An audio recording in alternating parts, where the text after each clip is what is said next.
I'm Mark Seifter. And I'm Linda Size Palmer. And this is Arcane Mark.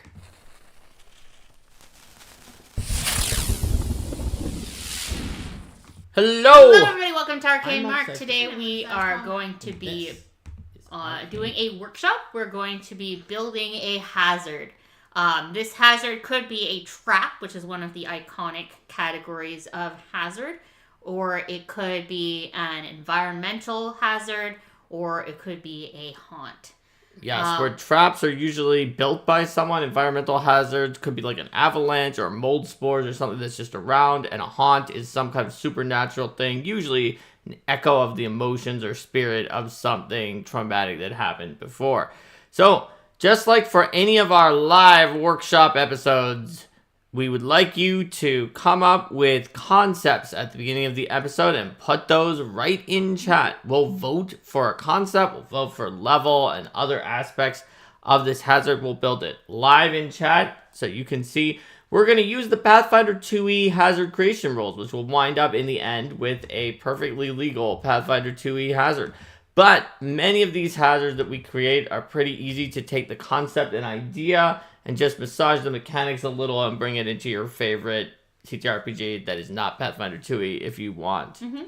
And when it comes to the distinction between what is a hazard and what is a creature, because this is sometimes something that we've had come up, generally a hazard is going to either act in one burst of this is what it does. You hit the tripwire and the rocks come tumbling down. That's a simple hazard. A simple hazard. Or it's going to have a specific set routine that it's going to repeat round after round. So a hazard isn't going to be making decisions and doing different things. It's going to have either a trash compactor that's squeezing you over time. Yes. Or poison smoke that's slowly filling a room are both complex hazards. Whereas a creature is like fundamentally an independent creature with a mind who can choose what it's going to do. It's not on some kind of a routine. Mm-hmm. So, put any concepts for hazards in chat. We will vote and we'll build it together.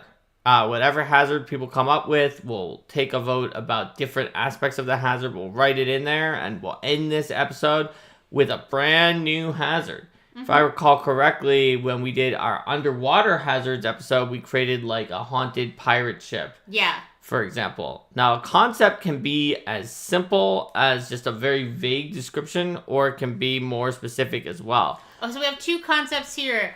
A ghost train or a radioactive elephant's foot, All right. in Chernobyl. So we have ghost train, and we have radioactive elephant. You have to do the thing so it doesn't make the sunglasses.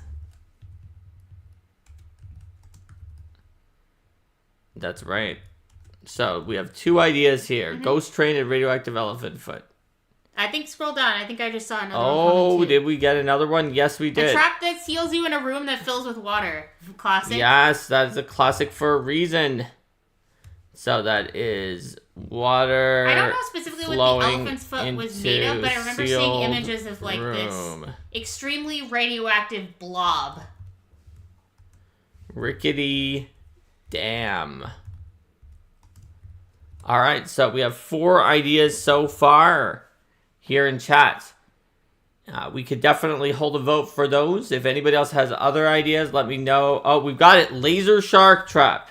Mm-hmm. We're doing this. It's on here. Laser shark trap. Okay, so vote for A, B, C, D, or E for which trap we're going to do. A is ghost train. Mm-hmm. B is radioactive elephant foot. C is water flowing into a sealed room. D is rickety dam. And E is laser shark trap. Laser shark do. Mm-hmm. All right.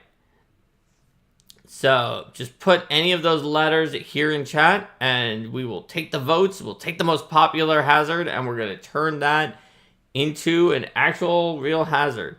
Any of these could be possible. We have a vote for B, a vote for C, and a vote for A. That's right. Another vote for A. 2 votes for A, the ghost train hazard. Another vote for A. 3 votes for A. Okay. It looks like we're making a ghost train hazard. All right. So we have a ghost train hazard, and we want to know what level this ghost train hazard could be, because there are a lot of possibilities for a ghost train hazard. We also should figure out if it's simple. That means when you trigger it, it does its thing and then it's gone. Or if it's complex. If it's complex, that means that it will keep doing things round by round until you either get away or disable it or do something else to stop it. So I think that a ghost train could be either simple, like, it runs you over and then it's gone, or it does a particular thing once and then it's gone, or it could be complex where it goes time after time. There's also another question that I would have about the ghost train is, are you inside of the train or outside of the train? Because I could see the ghost train comes and runs you over, or you're inside of a train that turns out to be a haunted train and then you're dealing with the manifestations there. Right. And then we can decide different ways that we have to defeat the ghost train. For example, if we want to say that the ghost train is weak against the wrestler feet suplex, and so you can suplex the ghost train, and does additional damage or something like that, to make a Final Fantasy VI reference, then we could.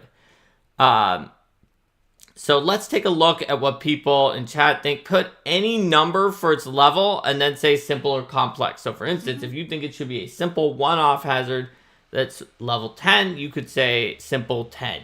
Or if you think it's a level 5 complex hazard, you can say complex 5. Now I saw a question. We'll figure out what the train does after we try to figure out what the scope should be, because some of the things the train can do are would be drastically different depending on if it was a level 3 train hazard or a level 19 train hazard. Yeah. Simple or complex. I saw a question in chat from Eric. Is it possible to make a hazard be multiple levels? Generally, if you're looking at levels that are fairly close together, you can probably just do a simple numerical adjustment to bring it up or down, unless it was a hazard that was in a position where it was kind of on the lower end of level for the power that it has. Like if it's a hazard that is going to cause a particularly nasty debuff, and then you bring that down by a few levels, and that might bring that debuff down lower than you would expect. And there was a question about if you could make So it looks like the average level here is 7. So it's going to be a Math Guy Dave put in one. He's the only one who actually voted for 7, but we have 9, 8, 8, 7, 5, 4. So the average is 7 or maybe 8, somewhere around there. And most people are thinking complex.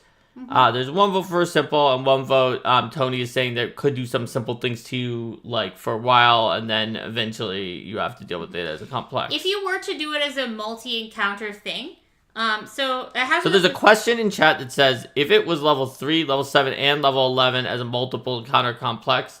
So you could make multiple encounters with different complex hazards that are different parts of the train. If you did, you wouldn't want them to be levels 3, 7, and 11 because there's no party that could possibly be okay with facing a level 11 that would care at all about facing a level 3.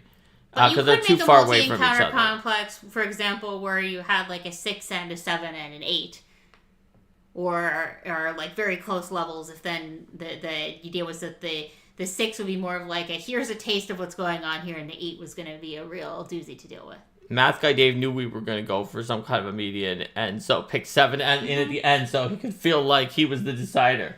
Yeah, apparently. I've seen both interest in sort of the train run, kind of train runs you over smack on the outside thing, and then the inside being more of a complex thing. So I kind of wonder if we should design a really simple outside of the train smack hazard, and then I think there's not really that much reason to do 2 because of the fact that the reaction that a complex hazard has to start the encounter essentially can already give you that feeling of the simple hazard. I feel that's true. Now, if you wanted to make a whole adventure with all sorts of different haunts and traps and even encounters with monster ghosts in a ghost train that was a ghost train adventure, definitely. That ghost train is a rich enough concept that there are entire games that are entirely about being on a ghost train and trying to get off of the ghost train. Oh, Umbra Corvus was talking about the ghost train as kind of a recurring villain that you keep having to drive off, and then it gets more and more powerful and keeps coming back. It's not a multiple encounter. It's actually it's actually like a recurring encounter where it gets much stronger somehow over time.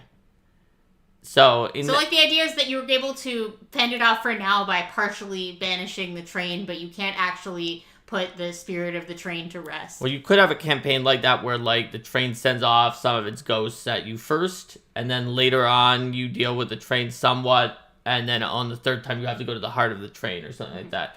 All of these show that a ghost train is a very solid concept that can do something pretty substantial.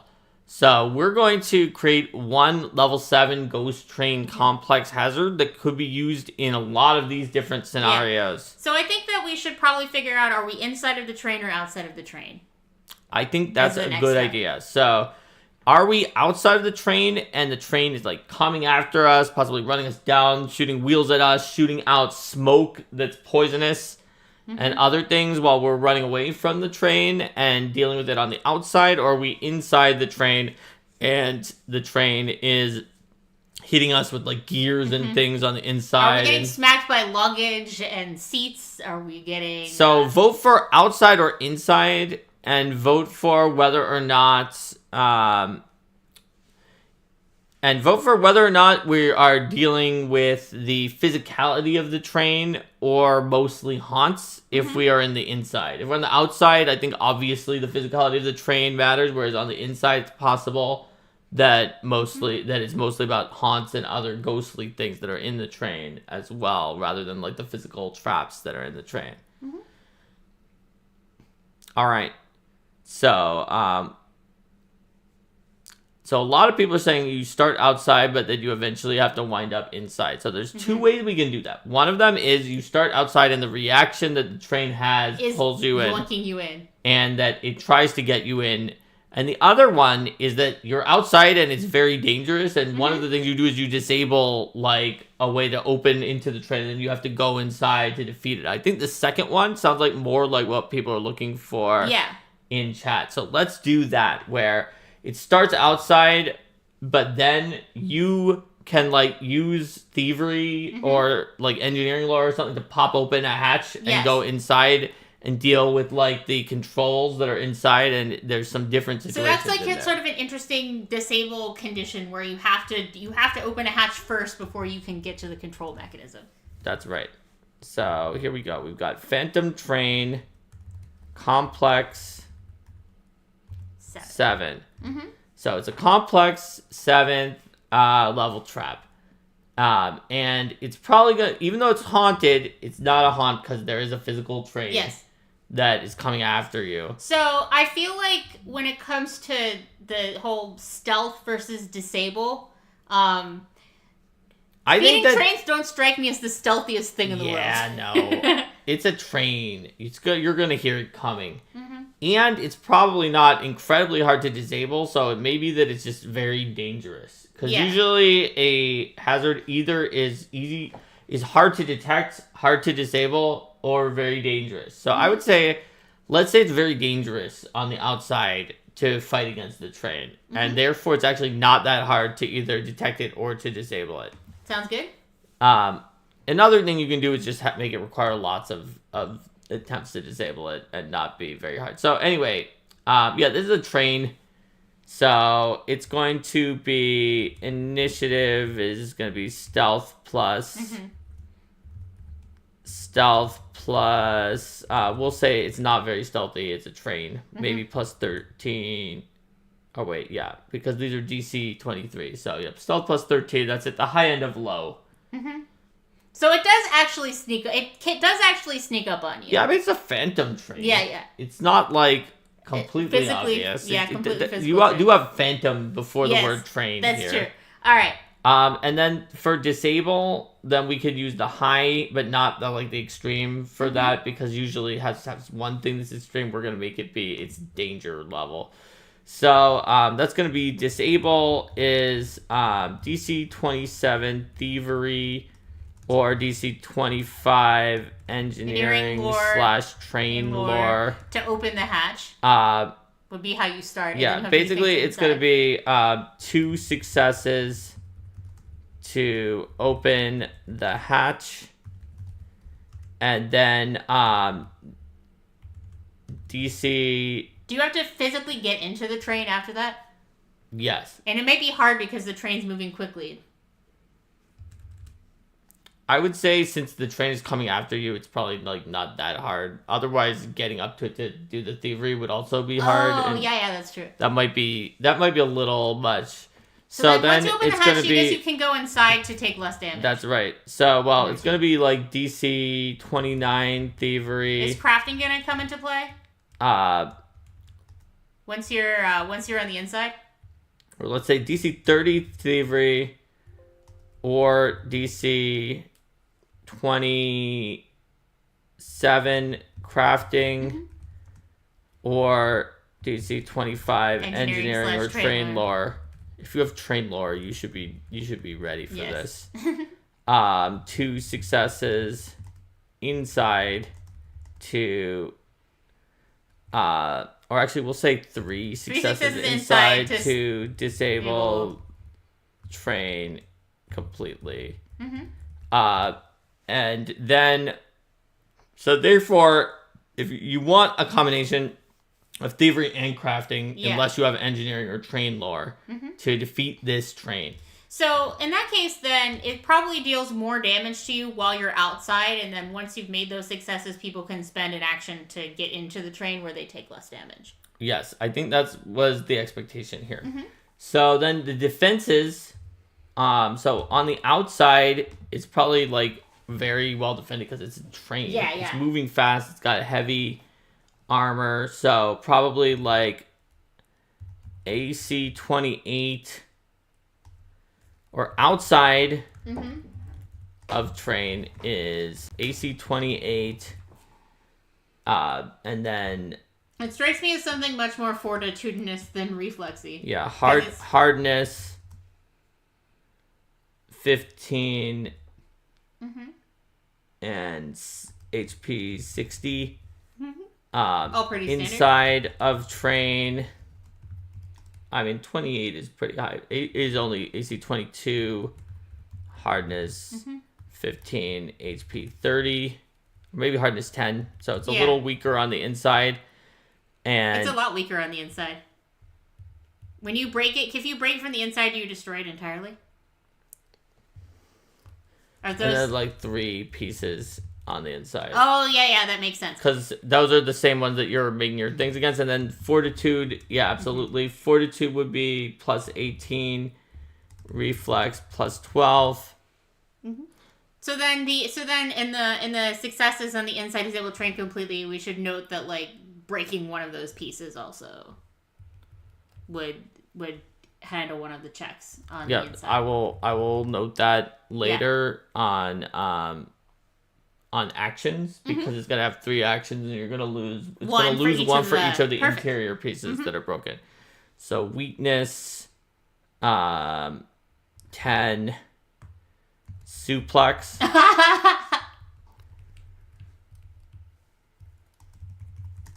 The suplex feat from wrestler. So it's very weak to being suplexed if you can suplex a train. But you would need to be able to suplex a gargantuan creature.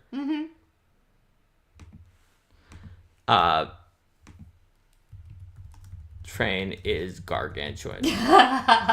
Alright. That's an ability that's never actually going to come up. It's just a joke.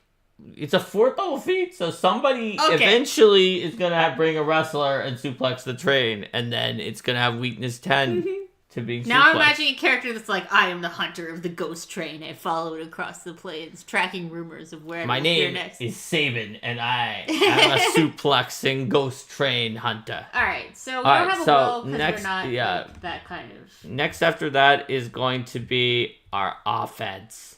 So what is this train attacking people with? Okay, so actions 3. Wait, how's this reaction to activate, though? Loses. Oh, right. We also have a reaction, but loses 1 action for each piece Internal piece disabled. Internal piece disabled or destroyed. Yes. Yeah, so its reaction is... Does this involve, like, blowing the whistle? Yes, that's correct. And then you have, like, the loud whistle. Whistle of the damned. Whistle of the damned! Is going to be the reaction. So, something, and then the train rolls for initiative. So, is this going to be like a sonic effect, a fear effect, then, when you say whistle of the damned?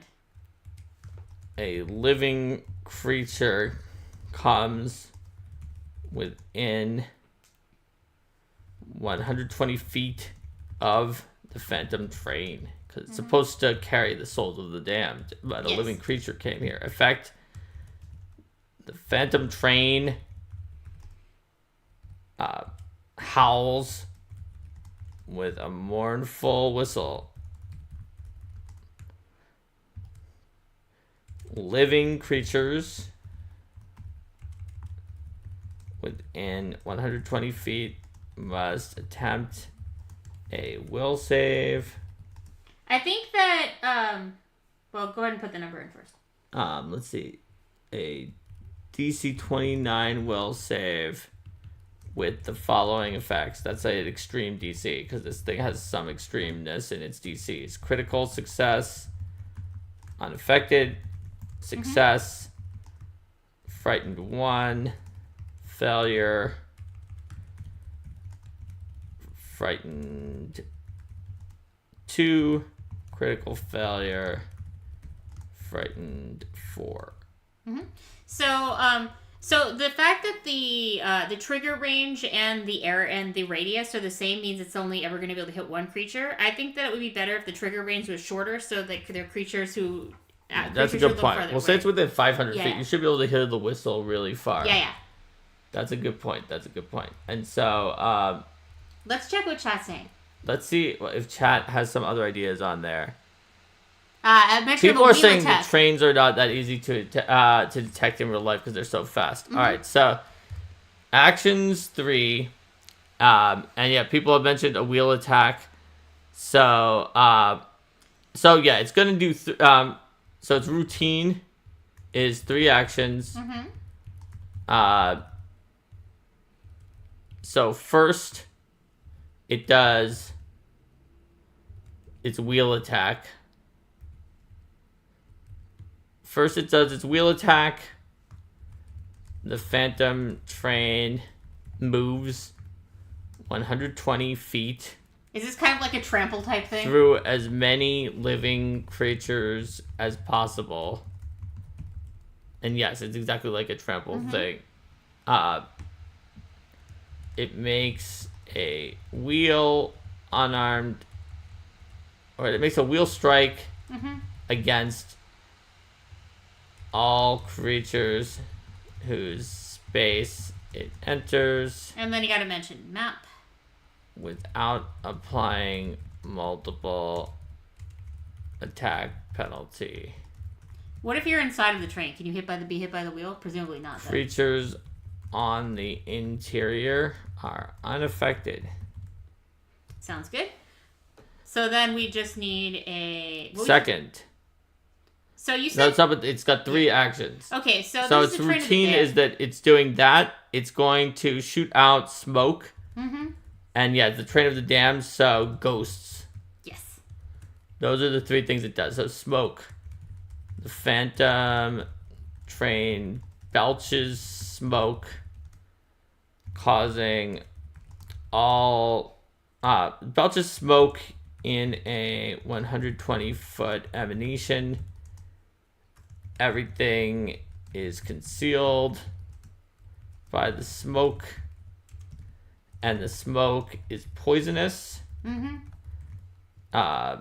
DC 27 basic fortitude.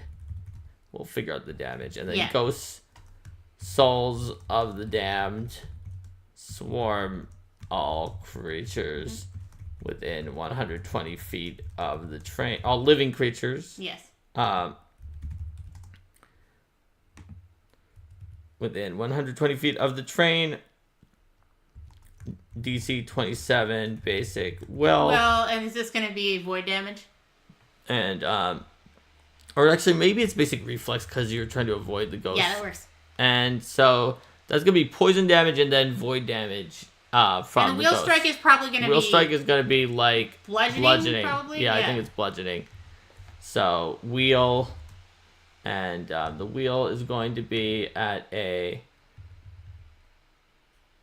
plus, we'll make it plus 20 between the high and extreme because its offense is what's scary about it. But it's also a turbo multi attack that could potentially hit a lot of That creatures. is correct. So we're gonna make its damage is obviously not gonna be as good as the complex damage. Yes.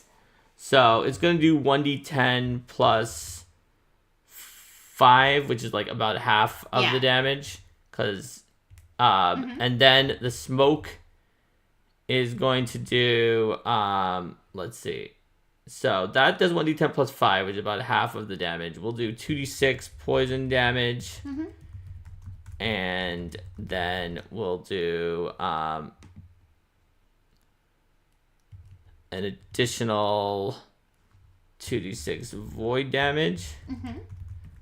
And then, let's see. Maybe we will give a little bit of mercy on this because we're being...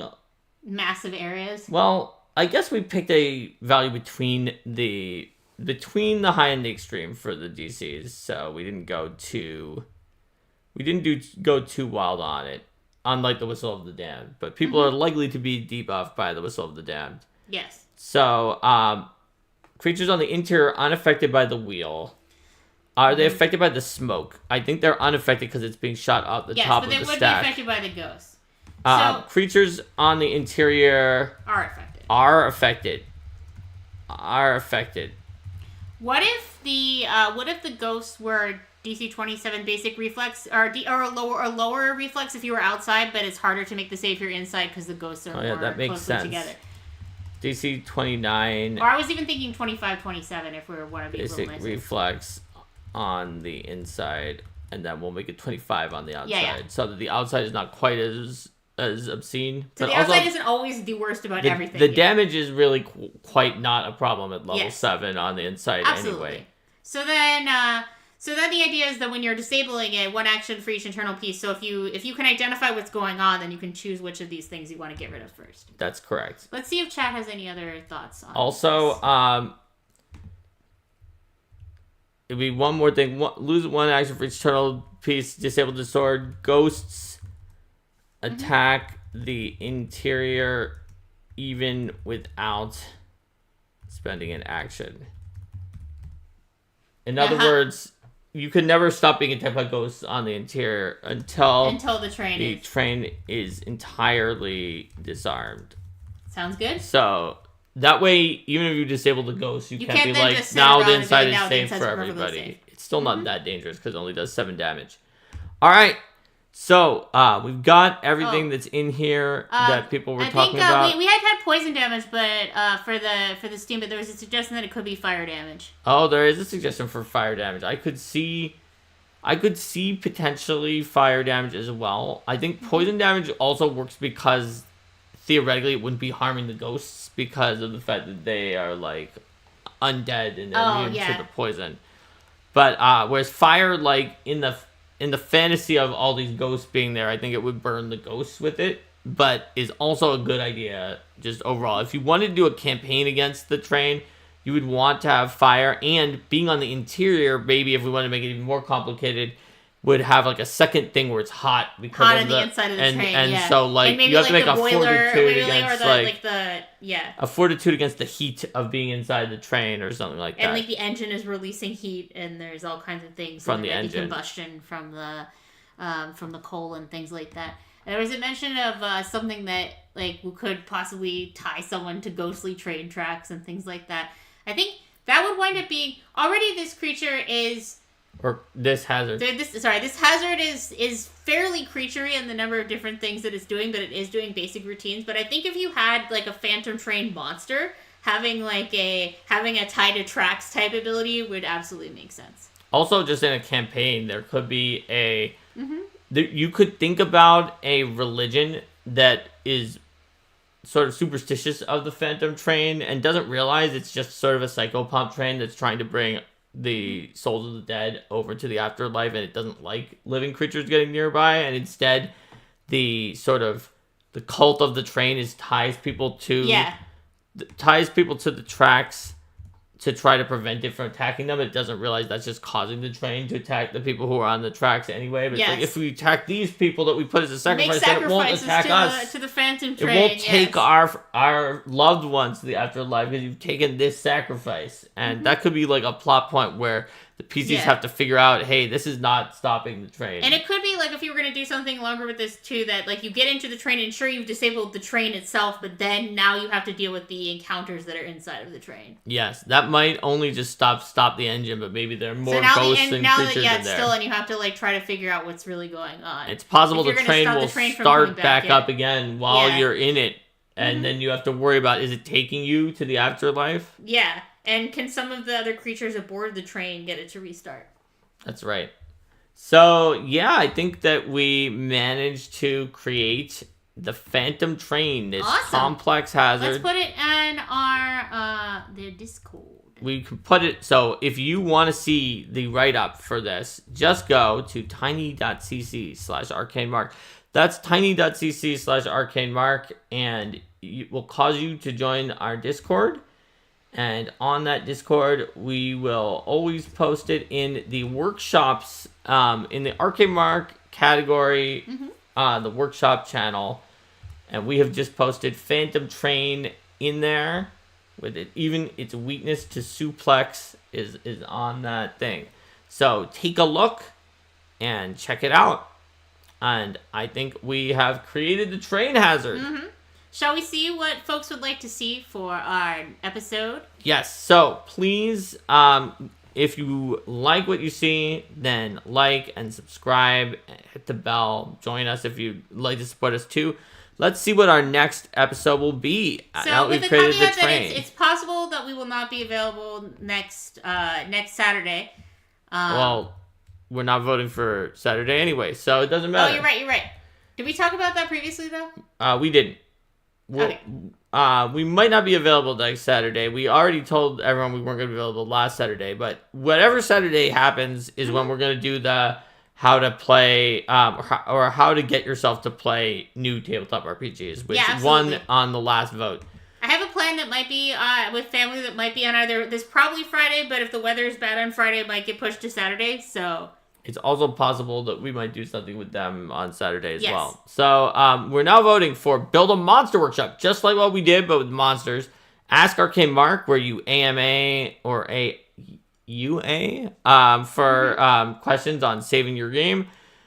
Design diaries about skills and proficiency. Arcane Mark Plays, where we will play a game. Or Other, where you can make up anything. Other usually has a good chance of winning pretty quickly for some reason when it comes in. So feel free to propose something in Other if you want.